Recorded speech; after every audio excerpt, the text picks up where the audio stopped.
Okay, for this video, I just want to take a quick minute to talk about center of gravity. For the most part, on Earth, if you know what the center of mass is, that's pretty much the center of gravity.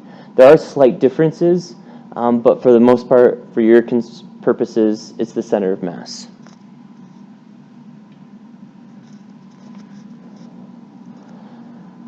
Now, there can be slight differences, okay?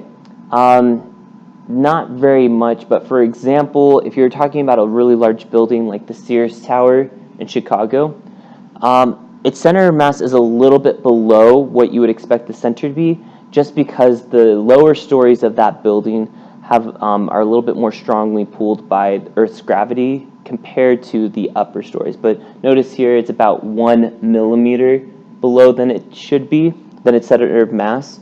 Well, that's not by a whole lot.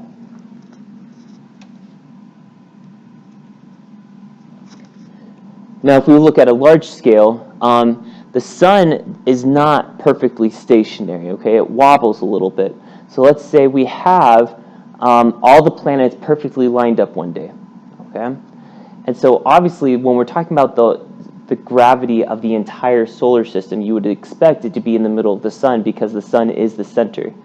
However, if the planets were all to line up, that little dot right there next to the sun, that's where the center of gravity would be for the entire solar system.